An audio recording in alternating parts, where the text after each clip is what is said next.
Ladies and gentlemen, boys and girls, welcome back to Homestuck. And we're here, and I have a couple things that I need to say before the recording. Also, Ian's here. Hi. Before we actually get into this, I need have a couple interesting things. Like the number 413 is actually like we noticed this. It was up around like 4 o'clock in the morning or something, and like you know whenever it's 4 o'clock in the morning and you've been staying up all night, and then all of a sudden you just get that one random thought, and I'm like, oh yeah, 413 is like the date of my anniversary. That's kind of cool. And like me and my girlfriend's anniversary is on 413, like 2 years of me and her dating, which is insane, and I can't believe I didn't remember that. She's probably gonna kill me. Yeah, that's crazy. Yeah. And also worth noting, similarly, the page we're on, 428, is That's my your birthday. That's what I was about to say. Holy shit. Oh gosh. Jesus Christ. This freaking Homestuck stuff's gonna be ingrained in my brain for the rest of my life. That's kind of cool, I guess. Is that a bad thing though? That's a good question. I'm not sure if it's a good or a bad thing right now. That is fair. We left off with her going off to make cookies and me realizing that there's a fight between light and dark that I'm gonna have to get in the middle of. That's great. Yeah, Yay. then the forces of darkness or the forces of light are always destined to lose. Yay, I'm gonna lose. Heck yes. Yeah, alright. Well, who knows? Maybe John is a darkness person. That's a very good question. And what about Dave and Rose? Like, what are they? I don't know. People? Like, we're not part of this war. We're just trying to live, man. I'm too cool for this shit. That Dave walks out. Winning team. Winning team. Alright, let's get right into this, ladies and gentlemen. The hag mentioned cookies. Pursue her.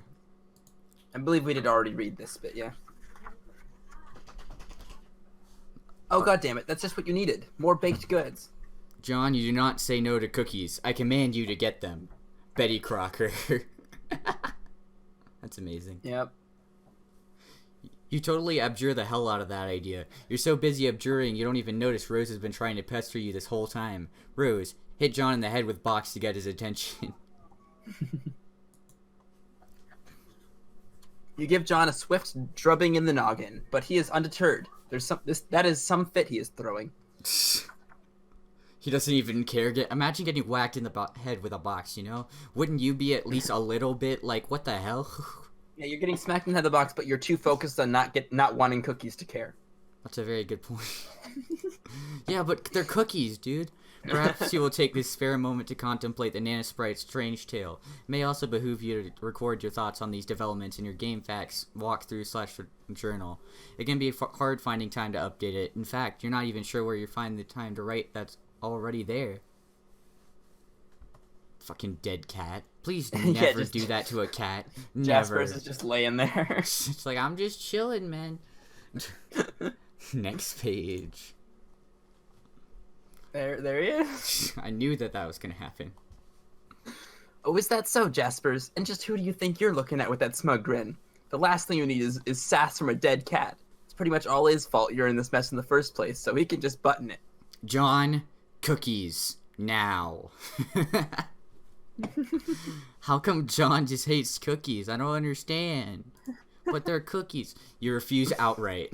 This impudence is insufferable. Go get the cookies. Love Wayward Vagabond. He's my favorite. He/she is my favorite. Oh, when you put it so politely, how can John decline? John, you're stupid. Look at him with the pillow, like trying to smother himself. That's amazing. That's great. You really need to work on your manners. Stupid, stupid, dumb. That's not a command. It's nothing. It's stupid. You're stupid. For the last time, I command you to get the cookies, boy. Finally realizes it's been on caps lock the entire time. Yep. It's just not gonna happen, buddy. Years in the future. But not really enough to write home about. He did slip in the caps lock. An agitated finger slips mid-keystroke. Okay, so let's look at all this stuff. Beans, mustard, human etiquette. course you found a book on fucking human. I just fell out of That's a amazing. closet thing. How'd that even open? Mm. Just fell open, I guess. What... Maybe the caps lock key opens it. Who knows? Imagine. All right, here we go. All right. The long and short, the medium too. I'll wait. There's no cutoffs, is there? So how are we gonna do this? The long and short, the medium too. I may have been a bit hasty in advising you not to bother with the prototyping process. If I spared any detail, it was only to optimize your chance of survival. And if you find yourself begrudging the absence of certain instructions, which if followed would have resulted in your demise, then I guess that makes two of us. Otherwise, you're welcome. But the fact appears to be that prototyping the kernel sprite before making your getaway may offer the only opportunity to exercise control over your new environment, a place known as the medium. Also, if prototyped with one or two sufficiently, albeit loosely, humanoids and/or sentient elements, living or otherwise, it offers the chance to have all this explained to you by an apparitional guide through whatsoever sort of cryptic, sketchy, doublespeak your voice of prototyping elements / engenders in lieu of this. You may be forced to settle for my clear, thorough explanations and assiduous dissection of raw data. Again, don't mention it. That's 4. If you have I can take over from here if you want, and then just you can pick up again. Yeah, I'll pick up wherever you stop. All right. If you've made it to the medium with an unmolested vanilla sprite, well, I've already covered the bad news about this missed opportunity, and I will go further into this further soon. Though to what extent this actually is bad news, I'm not sure. I only know the result of my co-player's current configuration, wherein the sprite was prototyped once before the departure and once after, which brings us to the good news, which is that you can still prototype after your departure and salvage the massively rewarding experience of haggling with an exposition-slinging phantom guide, so long as you avoid prototyping it with terribly inert items such as a brass door knocker and your father's pornography collection. Actually, that might be interesting. If you are struck by the spirit of such experimentation, please don't hesitate to contact me about it. So yes, you can enhance your sprite in this way, but doing so after your departure will no longer induce this effect on the medium I alluded to. That can only be accomplished with one or more pre-departure prototypings. In fact, we can extrapolate there are only so many ways to prototype a sprite. Tiers of prototyping in relation to departure. Both before, one after, both after, only one either before or after, and none. Do you want to do 2 of these or something? I don't know. Go ahead. Those occurring before will affect the medium through the kernel's hatching process, and your guide, i.e. the sprite. Those occurring after will only affect the sprite. The effects this process has on the medium, or more globally, the intosphere, are still vague to me. They have to do with flavoring the forces you will struggle against, and generally all forces at odds with each other in this realm. It has given me some insight into the nature of the game, which again I derived through extrapolation. We appear to be engaging an instance of a dimension with a highly flexible set parameters, and a series of objectives surrounding an equally flexible methodological framework. This framework seems to begin as a sort of blank template, and evolves with the player's actions, and likely further evolves with the addition of more host/client connections, and thus more prototype kernels. You can do one more if you want, and then I can just take the rest of it. Okay. I regret to say I can't be much more specific than that, without loosely extrapolating further. There are plenty of questions that have occurred to me, however. Questions concerning the kernel sprite, which I've raised implicitly already, such as what is the effect of an unprototyped kernel on the medium, or a doubly the prototype kernel, for that matter. And even more salient are its questions about this dimension itself. Do all players worldwide make it to this dimension if they successfully complete their departure? Or is a unique blank instance of the dimension created for each new player? I have no evidence, but instinct tells me it is closer to the latter situation. There's no indication of any other player's actions of my co-player and myself. If I had to stake anything on it, I would guess every separate client/server pair activates its own fresh copy of an intosphere, or a unique session, if you will. But the quantity of players is a further complication which invites more questions. It seems this game was designed to suit 2 players most naturally, the server and the client. But through a mishap, my co-player and I have slipped out of the obvious tandem arrangement, and the only logical course of action is to continue playing is to string a daisy chain of server-client connections together until presumably the chain is complete. Theoretically, we could complete this chain with only one other player, functioning as the server to my client and the client to my current co-player's server, assuming he can recover it. The strange thing is, though, in our instance of this dimension, there are 4 receptacles for divided kernels, not 3. Does this mean we are destined to have 4-player chain? How could the game know such a thing? Perhaps it does, and if this proves to be the case, I trust I will be sufficiently numbed to the realization. I can consider nothing about this game surprising at this point, and in fact, from the first moments of play, it managed to deviate so far from my expectations that I completely forgot what my original purpose with it was. I had chances to test some information I obtained in good authority during the prototyping phases, but it completely slipped my mind. Instead, the game's catacombs securing the dark twisting paths to necromancy were blundered into rather on accident. But perhaps you don't need to know any of this. Rethink organization, lead may be waist deep lagoric sludge, trimmed down blah. She's not finished with this yet. Geez, cut her some slack. Maybe you could go bug someone somewhere else for a while, or at the very least, someone else. Jeez. Months in the past, but not many.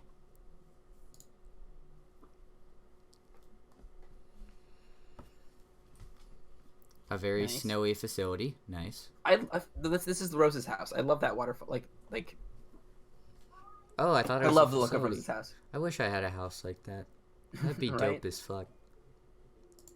I'm saying that because I believe we saw the exterior of it earlier. Oh yeah, we did, but I just hadn't seen it in snow. That's fair. Show pester log. Hi, happy birthday, Rose. Hello, and thanks. Did you get John's present yet? I just opened it this very moment. What a stunning coincidence you would ask about it now. I am stunned. Yeah, I know. What will you make with it? And you said it was something from which something else could be made. Well, John did tell me what it was. Duh. I suppose I'll take a stab at learning the craft. It's the least I can do in response for the subtle dig concealed in his gesture. He often tells me I need a new hobby when I make perfectly reasonable analytical remarks. Oh, but Rose, I don't think he meant anything like that by it. You see, not everybody always means the opposite of what they say, the way you and Dave always do. Maybe. His birthday is in a few months, isn't it? Yep, I finally finished a present for him. I've been working on it for years. Years? It's so hard to tell when you're joking, or if you're even capable of it. It's also worth noting that this is before John's birthday, and somehow John has a name. That's a very good point. But plot inconsistencies, I guess, whatever. I don't care. It's a very minor one. I just mailed it too, so Oh, I'm sorry, I had to turn the page. it's chill. I just mailed it too, so it is sure to get there on time. Mail takes a while to get anywhere from here. I'll probably craft something with a strong sentimental value. That should burn him. I don't think you really mean that. I guess not. So, shall I expect a green package dropped to my house via airmail from whatever screwball cranny of the globe you're tucked into? No. Sorry, but you are sort of hard shop for. Besides, I have something for you today that I think you will like better than something in a box. Oh? It is a tip. This is already intriguing enough to compensate for the grave scarcity of lavish gifts parachuting from the sky. Please go on. Did you have a pet for a long time ago that died? Yes? Okay, well, how did you feel about your cat? Do you love him a lot? Okay, well, I didn't mention it was a cat, or that it was a male. Let's pretend I'm surprised and you're embarrassed and move on. To answer your question, I would describe my feelings toward the animal as lukewarm. Okay. That's fine. Doesn't really matter. I think what if someone told you could play a game that would bring him back to life? If someone told me that, I would regard the remark with a great deal of skepticism. If that someone was you, on the other hand, then I would have to ask preemptively. Is that someone you? Yes, someone is me! I just thought you might find it interesting. So, what is the game? I don't know. I'm just saying is all. But I think you'll hear about it later, and maybe you can talk to John and Dave about it. They are way more into all that stuff than I am. I'll see what the word on the street is about it in due time. For now, I should probably order a copy of Knitting for Assholes. It would be a shame if I ran late with John's present. Jesus Christ. I love Gigi. Yeah, she's very hype, that's for sure. She's hype, first off, and then, like, I love how they're, like, the dynamic between those two. between Rose and Gigi. Yeah, Like, it's great. one's so hyped and the other's so logical. Yep. Like, it goes like, that's fine, to like, if someone told me that, I would regard the remark with a great deal of skepticism. Like, that, she's so articulate with her shit rather than the other one being like, okay. Yep. Yeah. 6 exclamation points. So, yeah, there's like 9 on this other one. It looks like 3, 6. No, that's like 8, but whatever. Dave, get katana. Oh shit, I forgot about Dave. Dave, what are you doing, my friend? You capture log your katana. 2 + 1 + 2 + 1 + 2 + 1 = 9. Modula 10 = 9. And prepare to venture out into the apartment to retrieve your bro's copy of the game. But first, maybe, just maybe, a sound one. Dave, retrieve dead bird.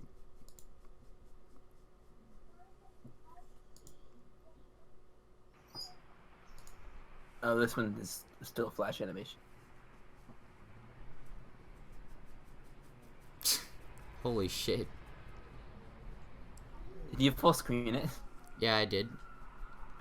Oof. Okay. It's probably fine. But is that a bad idea? Nah, I mean, I don't know. I'm not entirely sure how it'll show up in the recording. It'll probably be fine though. Oh shit.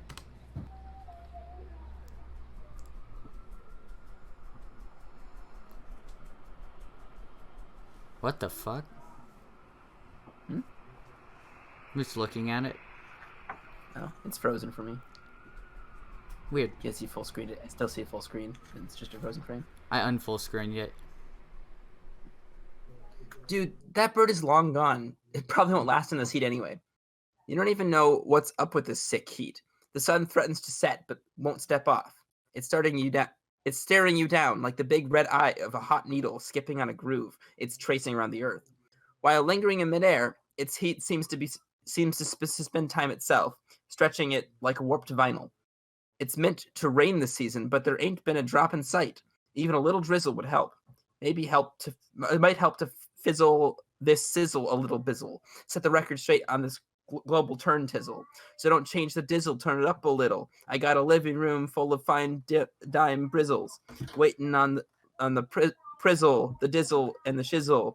G's to the bizac. Now, ladies, here we gizzo. When the pimp's in the crib, ma, drop it like it's hot, drop it like it's hot, drop it like it's hot. English romantic poet John Keats. No, that's definitely Snoop Dogg. I don't even need to look up this one. This one's Snoop Dogg 100%. Jesus No, Christ. it's John Keats. Definitely John Keats. That was like, I think that's my favorite John Keats poem of all time. That was beautiful, dude. Oh boy. Don't change the dizzle, turn it up a little. Got a living room full of fine time brizzles. Jesus Christ. Imagine this kid in his head thinking all this shit. That's... Dave, exit your room and go into the living room. Sorry, little dude, coming through. Gotta put you down for a little bit. You figure you've left him hanging long enough. Dave hastily entered the room with wild abandon. I love Dave so much. So that's you figure you left him hanging long enough is exactly what John said to the Harlequin. Like word for word. When he gave him a high five. Oh my god. Hastily You figure you left him hanging long enough. Jesus Christ. This comic does that where they like just use the same exact line again. Jesus. But for a different purpose. Alright, next line. Hastily enter the room with wild abandon. You barge in and see a familiar face. A friendly face. Oh god. What the fuck is that? You stand in the living room. Your bro spends most of his days in here. At night he crashes on the futon over there. You don't see him anywhere though. There's the puppet chest he stores Lil Cal in when he takes him out on gigs. When he's home, he usually leaves Cal on display somewhere. With good reason, because Cal is totally sweet. So sweet, man. Dave, pity the fool. It's your brother's Mr. T puppet, which of course is kept in the apartment with a sense of profound humorous irony. But as usual with your bro's exploits, this is no ordinary irony, or anything close to a pedestrian Tier 1 ironic gesture, which is a meager single step removed from sincerity. This is like 10 levels of irony removed from the original joke. It might have been funny like 8 years ago to joke about Mr. T and how he was sort of lame, but that was the very thing that made him awesome and badass. And that his awesomeness was also sort of the joke. But in this case, the joke is the joke. And that degree of irony itself is also the joke, and so on. Only highly adept satirical ninjas like you and your bro can appreciate stuff like this. It's cool taking stuff that other people think is funny, but you know really isn't, and making it funny again by adding subtle strata of irony, which are utterly undetectable to the untrained eye. Also, for good measure, Mr. T is wearing a leather thong and handcuffed to a pantsless Chuck Norris puppet. God, you hope you can be as good as your bro at this someday. You never tell him that, though. Jesus, what the This doesn't seem very ironic to me. Like, is there something I'm missing here? Well, as Dave said, only highly adept satirical ninjas like you and your bro can appreciate stuff like this. I'm pretty sure they're just telling themselves that. Like, I'm pretty sure at this point you wouldn't call that very ironic. Jesus Christ. Sure. Dave, find Lil Cal and give fist bumps. Cal's nowhere in sight. All you see is a bunch of your bros' weird nude puppets strewn around haphazardly. You guess these things are kind of cool. Sort of. Holy shit. I'm pretty sure that these puppets aren't naked for satirical reasons. Oh, you'll see. I really hope they're not like sex puppets or something. Dave, play game on the Xbox. It looks like your bro is playing. It's not like him to leave it in the middle of the game in the middle of some totally intense gaming. Not like him to misplace Cal either. Man, you hope the little guy's all right. Oh, there you are, dude. Didn't see you there. What the fuck is that puppet? It's Cal. Look at it. Yeah, it's Cal. Please tell me that if he gets in the game that's his sprite. You'll see. Oh, there you are, dude. Didn't see you there. We be chill today, Cal. Yeah, you better fucking believe we be chill. Cal's the man. Dave, resist great urge to play Bros Xbox. You fail to resist the urge. You start thrashing up stunts, something uncanny brutal on your quest for Mad Snaxio, and get this way rude hunger under control. Shit is basically flying off the hook. It's like shit wants nothing to do with that hook. That hook is dead to that shit. But you get stuck in some poorly modeled 3D fixture or something, like a railing or a piece of the wall. You'll have to reset. Fuck this shit. Dave, give Lil Cal a bro fist bump. Aw, man, you almost forgot. Gotta give the C-Man some props. Dave, check out your bro's sweet gear. What the fuck? Your bro has so much sweet gear, it's hard to keep up with it all sometimes. Here's his computer setup. He's usually got a lot of stuff cooking on here at any given moment. Since he's not around, you might as well sneak a peek. Dave, look at your brother's computer. Don't do that. That's a bad idea. Remember everything I've seen in this dude's room. That do not look at his computer. Your bro's computer is password protected, of course, to protect all the incredible top secret shit he's got on the burners. Of course, you know what password is, and he knows you know it, and you're both cool with that because the password is the most awesome thing it can be. Oh god, what's the password? You enter the password. On the desktop is a hodgepodge of unnamed folders to store all of the stuff he's working on. No one can decipher his organization system but him. He also tends to use the application Complete Bullshit to keep up with the ludicrous amount of websites and news feeds he monitors to stay hip to the scene. Yeah, they're not going to tell you the password. It's a good idea because I have a feeling I don't want to know. Dave, open Complete Bullshit. This is complete bullshit. Dave, check if Sweet Bro and Hella Jeff has a sweet update. Your bro keeps up with your progress in the aggregator, just like you keep up with his. He's tuned into your various blogs, and of course, Sweet Bro and Hella Jeff. You navigate to the latest comic in one of the many bullshit feed bands. Jeez, another thing. Are we gonna read this, or are we just gonna keep moving? It's just the latest comic, so you want to read it? Hell yeah. Wait. Well, there's two. I don't know what to do. Do you want me to just read it or what? Sure. Sure. Bro, I got a ticket for the big game. It's sports. Dog, I am so jealous, you know? I love the big game. Oh, yeah. And there he goes.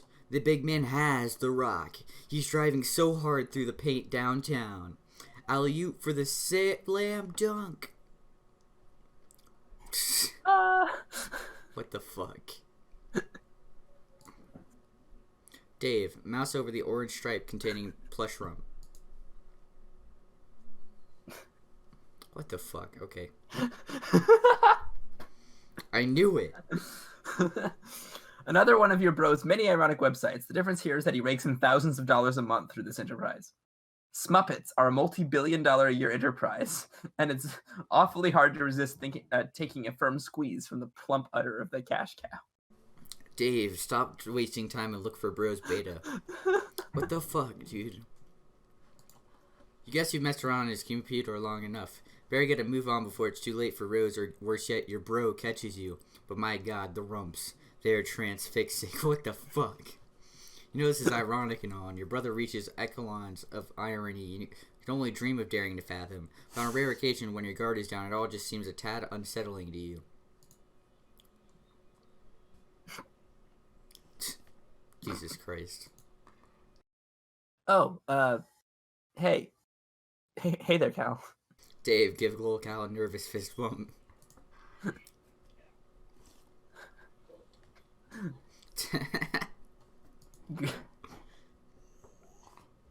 You're starting to flip the fuck out without losing your cool of course.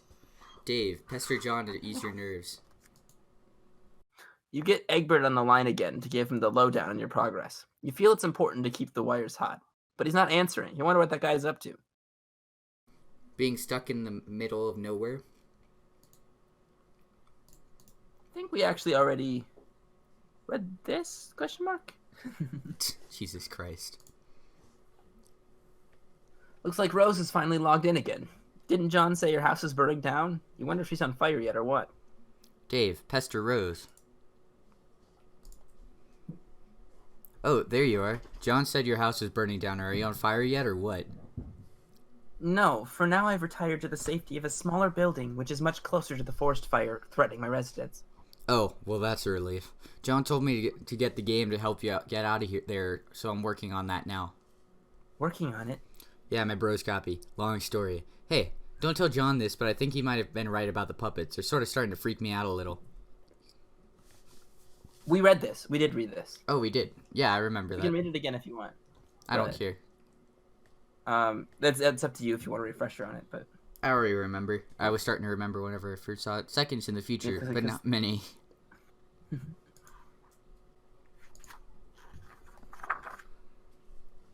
John, what are you doing? Snap out of it. We ought to discuss what your grandmother told you, don't you think? Fine, enjoy your stupor. I'll go about my business somewhere else. Rose, deploy the punch design X. John, whenever you read this, you should know that I put the shale you collected to use and finally deployed the punch design X. It is in your study. I can only drop it, though. You'll have to be the one to mess around with it and see what it does. When you're finished with your weird histrionics, maybe you could give it a try? I'm updating my walkthrough, and it would help to know what it does. Yeah, it would probably help just a little bit. Not just tell them randomly, pretty sure it does this, but I'm not 100% sure. Yeah. Oh, God. Also, I should probably warn you that the house and yard is completely infested with monsters now. Try to be careful. Jesus Christ, look at them. It's terrifying. One of them had a clever disguise. Such a clever disguise. That's what John called it. That's a very good point. So, I can see.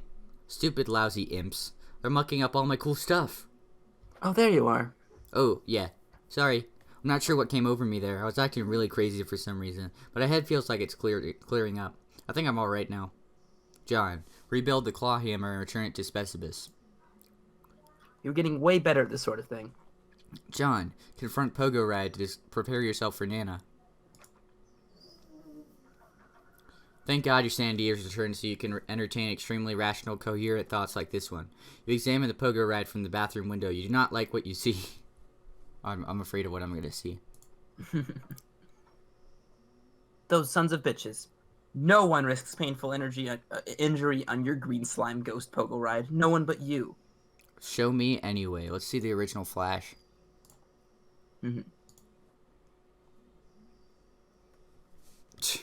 of them's eating cake, the other's on your thing, and one of them has the piano. You can click the giddy up button, I believe. Or there's controls over on the right.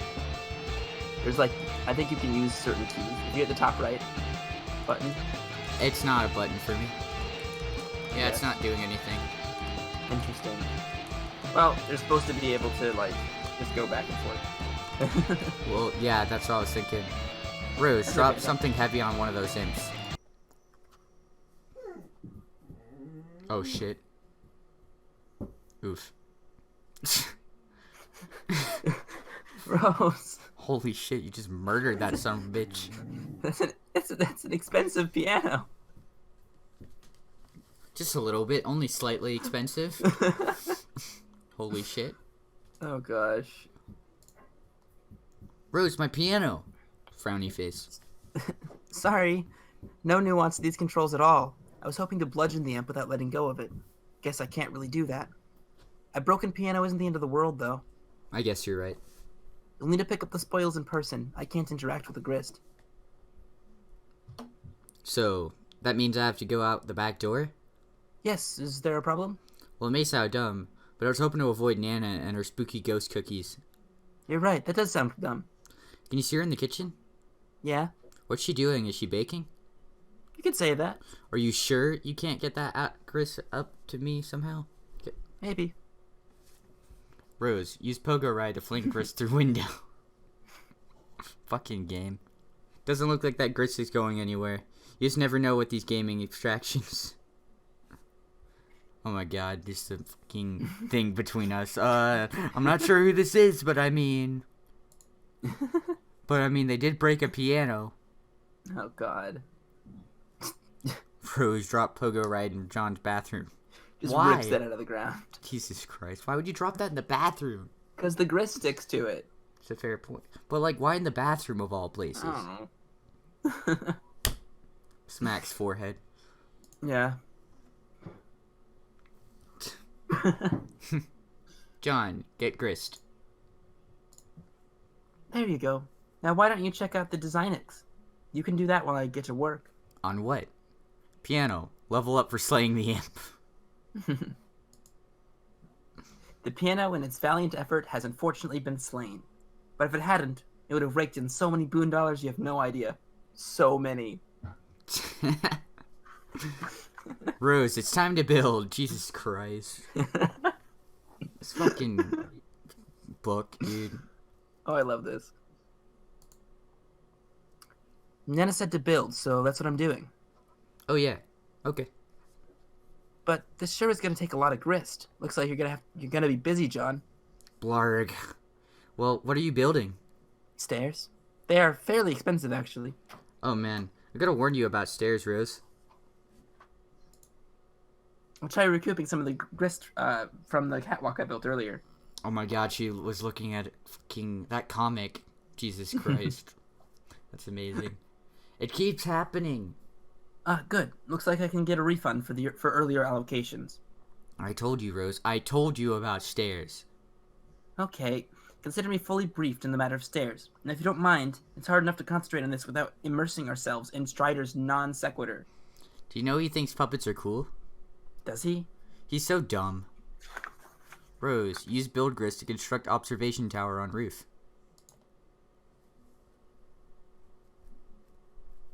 Okay, you obviously don't have enough grist yet for something that ambitious, but you can get started with something of a foundation for upward construction at least.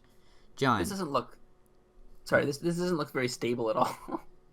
Yeah, those stairs and that platform should not be up like that. There's like zero fucking like support for it, and if it falls, I won't be surprised. It probably won't though, because this is Homestuck. John, check cabinets for imps and useful items. No imps here, just a lot of shaving cream. Dads love shaving. It's basically all they do when they're not baking, that is. Oh my god.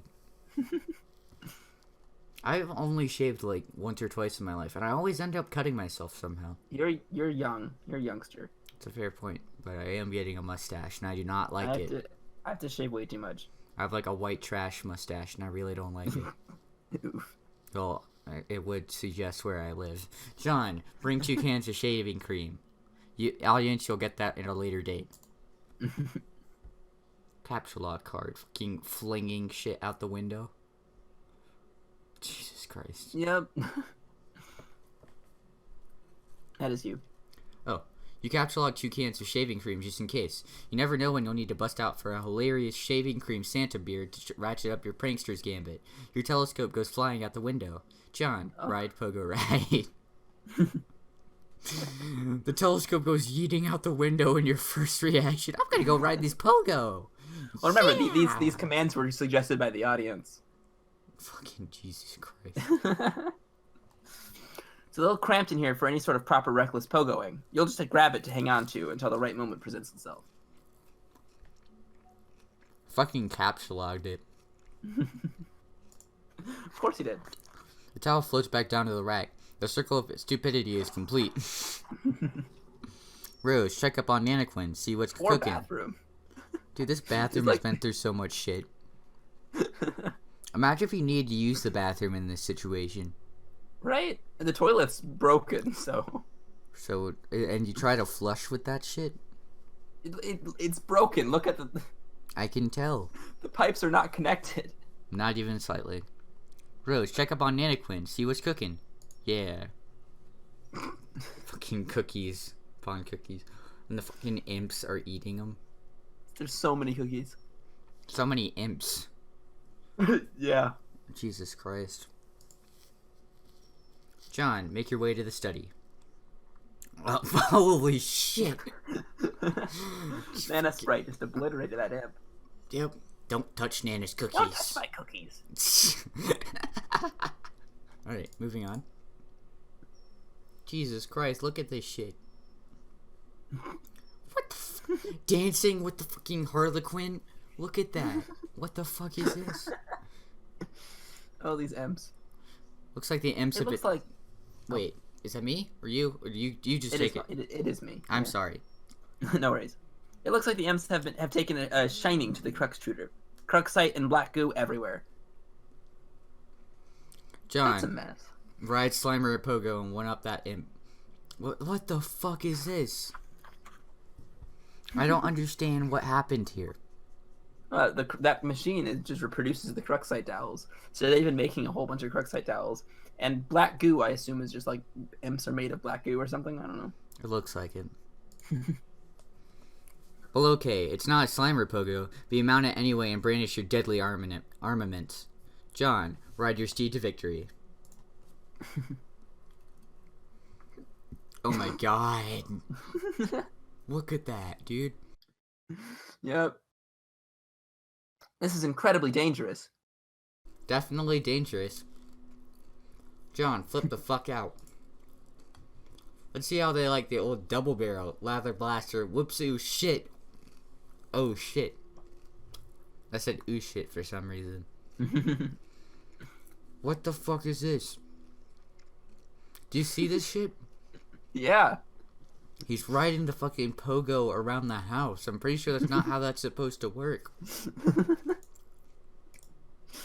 No question. Mr. John respectfully asks that you please... Oh my god. The wayward vagabond is finally getting to realize respect, and he's trying to... He read the human etiquette book. That's what I'm saying. That's the fucking book.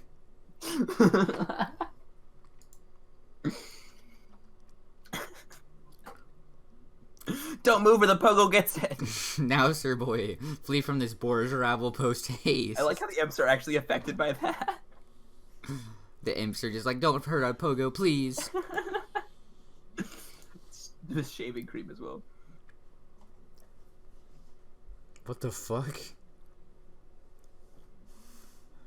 Nice imps gone, dude.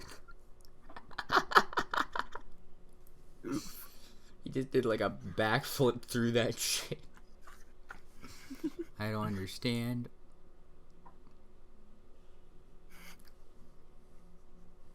Refrigerator, level up for slaying the... The refrigerator skyrockets up the echelon to a new rung. 5-star General Electric and earns 285 boon dollars. Things are really looking up for this feisty appliance. Well done, John. Polite congratulations.